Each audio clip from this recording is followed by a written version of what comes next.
Olha, gente, eu quero sair um pouquinho desse tema agora e trazer outras questões que a gente precisa discutir no nosso 3 em 1 para fechar a nossa semana. Em discurso no Vietnã, o presidente Lula criticou uma nova divisão do mundo em zonas de influência. Eu vou conversar com a Luciana Verdolim, que vai trazer as informações para a gente. Inclusive, o presidente está criticando essa possível divisão que seria trazida por Estados Unidos, reforçando um espaço oposto ao da China, né, Luciana Verdolim? Conta mais para a gente, bem-vinda. Luciana Verdolim, está ouvindo? Eu acho que ela não está me ouvindo. Ah, está ouvindo sim, vamos lá, pode trazer ela. Vai lá, Luciana Verdolim. Voltou, agora voltou. Vai lá. Conta pra gente aí essa fala do presidente Lula. O presidente Lula está ainda...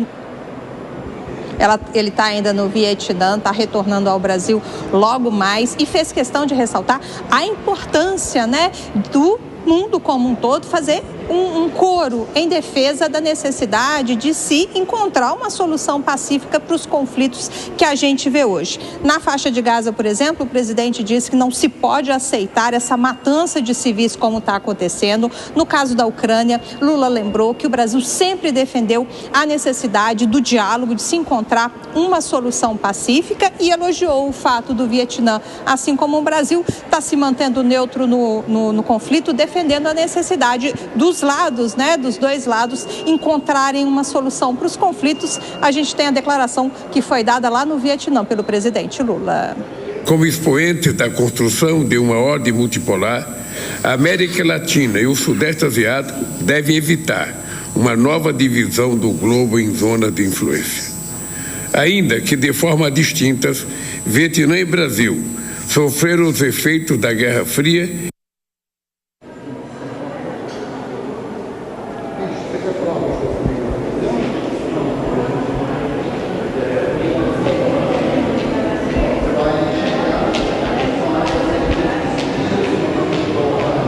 Bom, Luciana Verdolim, acho que a gente não está conseguindo muito bem estabelecer um contato com ela, mas deu para a gente trazer para vocês, então, essas falas. Vamos repetir novamente ali a fala e aí a gente traz aqui para o debate dos nossos amigos. Vamos lá. Como expoente da construção de uma ordem multipolar, a América Latina e o Sudeste Asiático devem evitar uma nova divisão do globo em zonas de influência. Ainda que de forma distintas, Vietnã e Brasil sofreram os efeitos da Guerra Fria. Bom, evitar, já teria o que evitar, porque aparentemente o negócio já está estabelecido, né, Alan Gani? É o tipo de crítica que não muda muito a realidade, né? A gente tem hoje essa nova Guerra Fria do século XXI, você tem China como de um lado protagonista, você tem Rússia hoje mais aliada à China e você tem os Estados Unidos.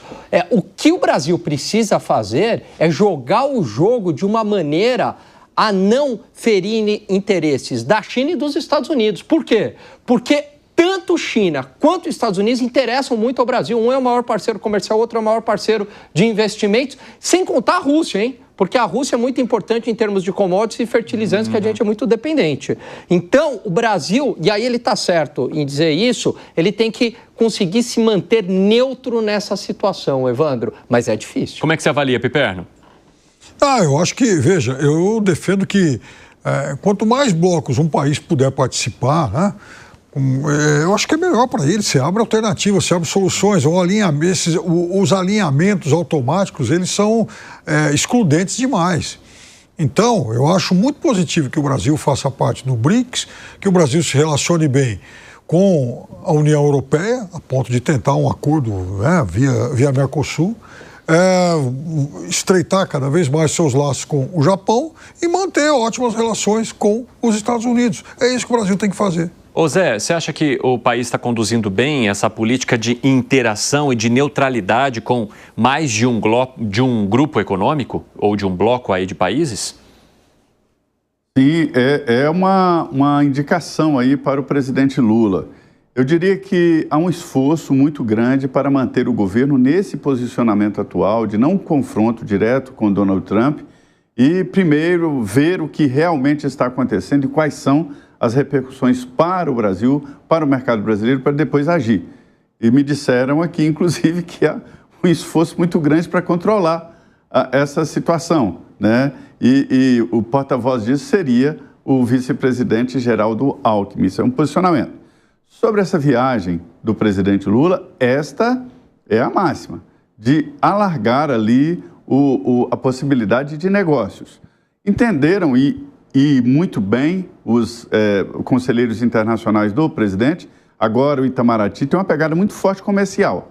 Não é mais como antigamente daquela história da diplomacia dos salam aleiques, das frases de efeito, das amizades, não. Agora o embaixador é mais um agente de negócios do que exatamente um agente político ali, nesse sentido do salam aleiques e do itamaratês, que é aquela linguagem que eles falam, né?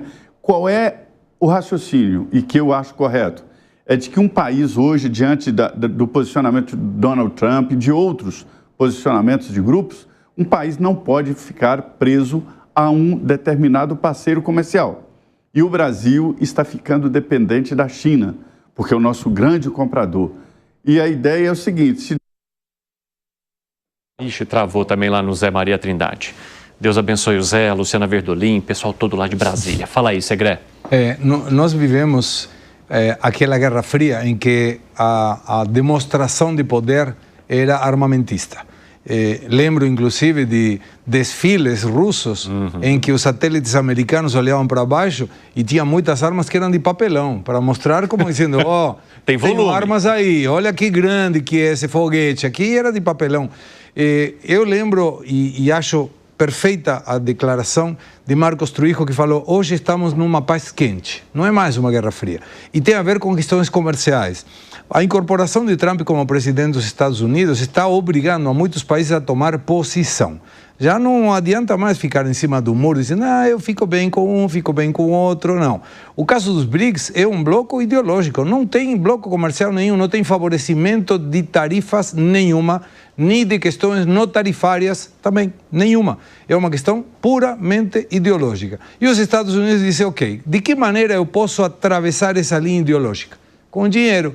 É o que sofre a maioria das pessoas. Quando coloca dinheiro no meio, aí a gente, peraí, até valores são resignados por dinheiro. Então imagina quando o destino de determinado segmento industrial, agropecuário num país se coloca em risco por essa situação.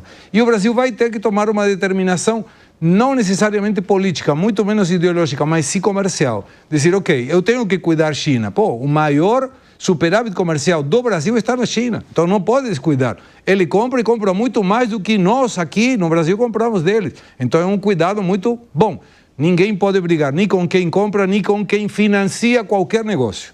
Mas os Estados Unidos é uma questão ideológica, em que o governo brasileiro não tem uma ideologia muito ligada para o Trump, mas comercialmente não dá para brigar também. Então é uma posição, não é fácil, mas é uma posição que em algum momento vai precisar de alguma determinação um pouco mais rígida do governo. Ô Zé, voltamos contigo, pode arrematar sua fala aí. Pois é, então vamos lá.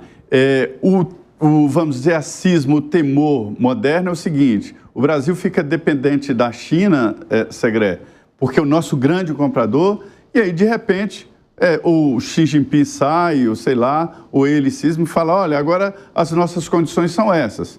Como o Brasil não teria opção, tem que aceitar. Então, a ideia moderna de que algo novo pode acontecer é diversificar as possibilidades de negócio. E é o que está fazendo agora esse governo, tentando abrir o mercado asiático que cresceu. A gente ouvia falar lá de Hanoi, de Vietnã, daqueles filmes americanos, aquela pobreza. Não, o país está bem melhor, é um grande comprador e é importante abrir esse mercado, como abrir o mercado para a carne, com a previsão aí de compra de 300 mil toneladas por ano, né? Então, é isso. Sobre os Estados Unidos, a posição que me informaram é de que o Brasil está confortável, porque, inclusive, o comércio é tão equilibrado que o Brasil importa mais do que vende. É uma diferença pequena, mas importa mais do que vende. Então, a China, os Estados Unidos, é uma relação equilibrada. Para a China, não. Se a China parar de comprar produtos brasileiros, o agronegócio vai sofrer muito. Quer arrematar algo, Piperno? Eu vi que você se manifestou ali enquanto o Segré explicava. Não, é só uma pequena divergência em relação aos BRICS. O BRICS não é um bloco com unidade ideológica, né? Você tem países, por exemplo, como China e Índia, que do ponto de vista ideológico eles são bem diferentes, mas eu concordo que é sim um bloco político, mas também a gente tem que reconhecer que a boa relação política muitas vezes ela facilita relacionamentos econômicos. Que foi, Segré? Qual seria a vantagem de algum país participar dos BRICS se não tem nenhuma melhora nas condições comerciais? E nem sequer é o Banco dos BRICS, porque não precisa ser vinculado aos BRICS para ter benefícios dentro dos BRICS. Tem muito financiamento de projetos de infraestrutura que são fora dos BRICS e que a gente pode ter sem ter participação no BRICS. Então não entendo qual é a vantagem. Eu já te dou uma vantagem, por exemplo, que a Rússia sente. A Rússia, mesmo depois do início da guerra, eclosão da guerra, a Rússia continuou se relacionando economicamente com todos os países do bloco. Então, é político. Mas também econômico. Não muda nada. Não mudou para a Rússia? Não. Do ponto de vista econômico, não muda nada. Mas para a Rússia mudou muito. Mas e se ela não pudesse... Por uma questão ideológica. Era uma questão ideológica que vincula a Rússia. Mas não é uma questão ideológica. Do ponto de vista ideológico, a Rússia... Você pega, por exemplo, a China ela é muito diferente da Índia. O Brasil é diferente da Arábia Saudita. O Irã é diferente de todos.